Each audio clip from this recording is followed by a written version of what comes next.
Hi, I'm Lee Labrada, IFBB Pro Bodybuilding Hall of Famer and founder of Labrada Nutrition. In this video, I'm going to show you the leg training routine which I used as a pro bodybuilder to build championship winning legs. The gym footage which you'll see was shot at the peak of my bodybuilding career in the early 90s. I hope that you'll enjoy watching this vintage footage which we'll be sharing. Today, as a best-selling fitness author and lean body coach to thousands, I still teach these same leg training exercises and techniques. Whether you're interested in packing on muscle and competing, trying to get stronger so that you can perform better in your sport, or trying to get lean and muscular, this leg routine can help you. There's a lot that can be learned by using the basic exercises and the time-proven principles of building muscle. This leg routine can be used by anybody desiring to build as much muscle in their legs as possible in the shortest amount of time. The leg muscles include the quadriceps, glutes, hamstrings, and calves. This leg routine involves exercises that develop all of these muscles. Now let's take a look at our leg training. The squat is one of the all-time best mass builders for the legs. It stimulates a fair number of other major muscles as well, including your glutes and spinal erectors. Your stance should be with your feet about shoulder width apart. The bar should be placed not too high up on your neck, but instead at a spot just below your traps and above your rear deltoids. As with all heavy exercises, wear a belt to protect yourself against injury and to give support to your back muscles. For the proper performance of this exercise, lower yourself to a point where your hip joints come parallel with your knee joints. Keep your back erect, keep your head up, and avoid leaning forward. Drive with your legs and glutes, thrusting your hips forward as you come up.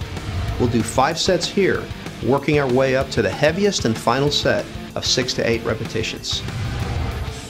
The next exercise is the leg press. It's almost as good as a squat for pure thigh development, although it doesn't tax the glutes and back as much as the squats.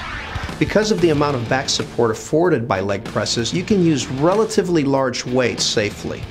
To perform the leg press, place your feet midway down the push plate about 12 to 18 inches apart. Lower the weight slowly under muscular control as far as you can, and then push the weight back to a point just short of lockout. We'll do 5 sets, starting out with a medium weight and working our way up to a heavy set of 6 to 8 repetitions. The leg extension is our last thigh exercise and is effective for isolating the muscles of the quadriceps. This exercise will really bring out the separation and detail in your quads. Perform this movement by placing the pads in front of your ankles and extending your legs outward as far and as high as they'll go. Then lower the weight all the way back down to the starting position, getting as much of a stretch on top of the thighs as possible. It's important to keep yourself firmly in the seat throughout the movement. That is, don't let your rear end come up off the seat. Perform 3 sets of 10 to 12 reps, taking each set to failure. Let's look at our hamstrings now.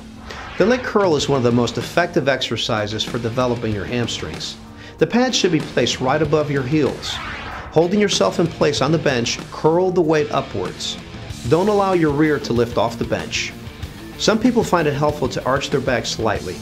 It's important to control the weight, so don't sling it up or let it crash back down. Maintaining tension on your hamstrings is key. By turning your toes inward, you'll stress the inside portion of the hamstrings more. Pointing your toes outward will stress the outer hamstrings. You should experiment with this.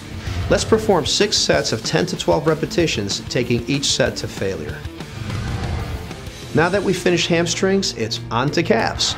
The standing calf raise is a good calf mass developer for the gastrocnemius. Keep your knees very slightly bent and your feet about 10 to 12 inches apart. The ball of your foot should bear all of the weight from this exercise. We'll do 5 sets of 10 to 15 reps with a fairly heavy weight. The seated calf raise develops mass in the soleus muscle, which comprises the major portion of your calf.